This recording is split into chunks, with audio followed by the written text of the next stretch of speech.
증권통 투자 업데이터 시간입니다. 개장 전에 중요한 리포트들 체크해보는 시간인데요. 오늘도 4가지 리포트 준비되어 있습니다. 하나씩 함께 보시죠. 첫 번째 리포트입니다. KB금융으로 DS투자증권 리포트고요. 4분기 지배주주 순이익은 2,615억 원으로 전년 대비 213.5% 증가했습니다. 다만 컨센서스를 하회한 실적이라고 볼 수가 있겠는데요. 원화와 가계, 기업 대출은 전분기 대비 상승했지만 비이자 이익에서 큰 폭으로 감소세가 나타났습니다. 계절적 요인으로 손해율이 상승했고 민생금융 지원 관련 기타 영업비용도 반영이 됐다고 볼 수 있겠고요. 8,050억 원 규모의 대규모 추가 충당금 전입도 있었습니다.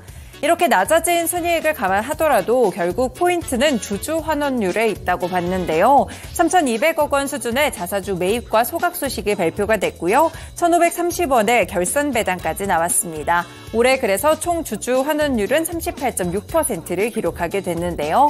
이렇게 최근에 저PBR 관련 종목들이 시장에서 부각받는 속에서 배당과 관련된 정책에 좀 더 포인트를 줬습니다. 이에 따라 목표 주가는 77,000원까지 상향 조정했습니다. 다음 종목입니다. 페노션이고요. 대신증권 리포트입니다. 먼저 실적 보시면 4분기 영업이익은 687억 원으로 전년 대비 56.3% 감소하게 되면서 어닝 쇼크 실적이 나왔는데요. 사실 운임에 대해서 BDI가 회복은 됐지만 확실히 전년 대비해서 봤을 때는 여전히 낮은 수준을 기록하고 있습니다. 그리고 벌크 사업 부문에서 이번에 컨센서스를 하회하는 실적이 좀 나왔던 것으로 보이는데요. 일단 포인트는 HMM을 인수하기 위해서 하림과 JKL 파트너스가 컨소시엄을 이뤄서 도전을 했지만 결국에는 입장차를 좁히지 못하고 결렬이 됐습니다. 그렇지만 페노션 입장에서는 긍정적인 게 대규모로 있었던 증자 리스크를 해소하게 됐는데요. 그래서 환경도 이렇게 봤을 때 이 증자 리스크를 해소했다는 점 긍정적으로 봤고요. 이뿐 아니라 건화물 시황의 출발이 상당히 좋습니다. 이제는 본업의 가치에 조금 더 집중할 때가 됐는데요. 이 환경 규제 이슈도 부각이 됐을 때 시황에 대한 회복 강도는 더 강해질 수 있을 것이라고 평가했습니다. 이에 따라 목표 주가 6,500원까지 상향 조정했습니다. 세 번째 종목입니다. CJ E&M으로 KB증권에서 리포트 냈는데요. 4분기 영업이익은 587억 원으로 컨센서스를 상회하는 좋은 실적이 나왔습니다. 티빙의 가입자 400만 명을 돌파했고요. 이번에 콘텐츠 판매도 상당히 좋았다고 하는데요. 피프스 시즌은 규모가 큰 작품의 딜리버리로 영업이익도 194억 원을 기록하게 됐습니다. 이 콘텐츠 투자는 올해의 수준이 전년과 좀 비슷한 수준이 될 것이라고 봤는데요. 비용 감소 효과가 손익으로 인식되는 데 6개월 정도가 걸리고 이 콘텐츠와 관련돼서 활용한 매출 확대 전략을 고려했을 때 올해는 레버리지 효과가 극대화될 수 있는 원년이다라고 평가를 했습니다. 이에 따라서 목표 주가 역시나 11만 1,000원까지 상향 조정했습니다. 네, 마지막 종목입니다. 에코프로 BM이고요. 최근에 또 다시 한번 상승하는 종목이죠. 하이투자증권에서 리포트를 냈습니다.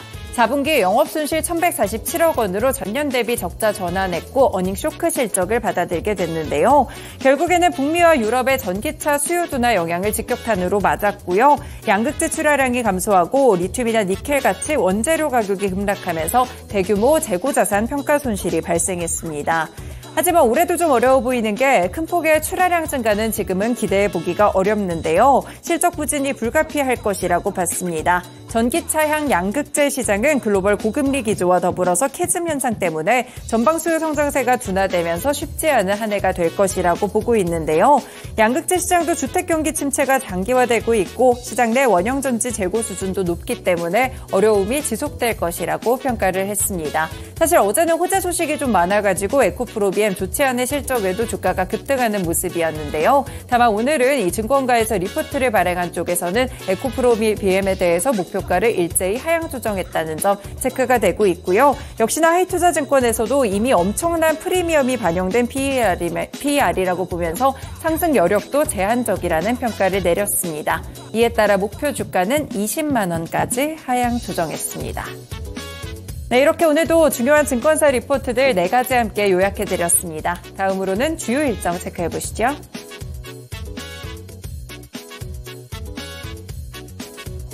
네, 이어서 증시 주요 일정 확인해 보겠습니다. 국내에서의 소식부터 확인해 볼 텐데요. 첫 번째 일정 체크해 보시죠. 오늘은 국내 증시에서 옵션 만기일입니다. 따라서 수급에 또 변동성이 생길 수 있다는 점 유의하셔야겠고요. 이어서 두 번째 일정도 확인해 보겠습니다. 조국 전 장관의 2심 판결이 오늘 발표가 됩니다. 이 서울고법 형사 13부는 오늘 오후 2시 조국 전 장관과 부인 정경심 교수에 대한 2심 판결을 선고할 예정인데요. 검찰 기소 4년 1개월여 만에 2심 선고로 1심 법원은 지난해 2월 상당수 혐의를 유죄로 판단을 했고 징역 2년을 선고했지만 조 전 장관을 법정 구속하지 않은 바 있습니다. 따라서 이 부분도 체크해 보셔야겠고요. 이 조국 테마 종목들의 주가 흐름도 파악해 보셔야겠습니다. 다음 일정 보겠습니다. 다음 일정으로는 농축산부 장관이 스마트팜 솔루션 적용 현장을 방문할 예정이라는 점 보셔야겠고요. 이 스마트팜 관련 종목들까지도 체크해 보시면 도움되겠습니다. 이어서 다음 일정 보겠습니다.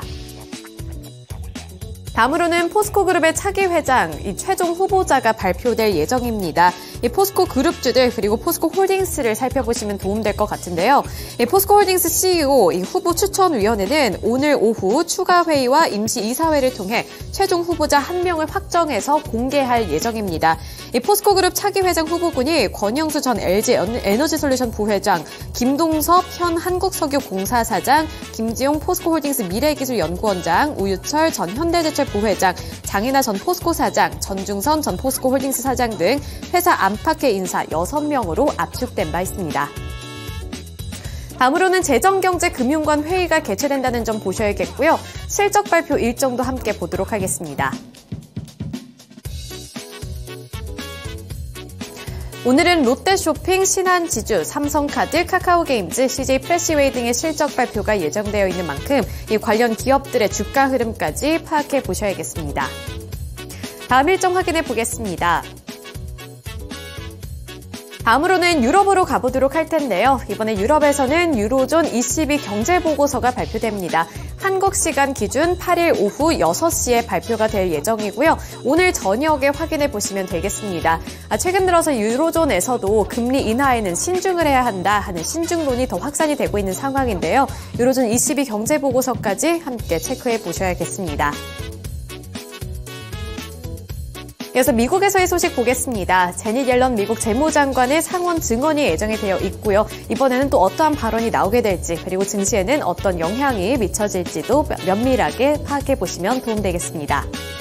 네, 이렇게 국내외 글로벌 증시 주요 일정 함께 확인해 드렸고요. 지금까지 증권통 투자 업데이터 시간이었습니다.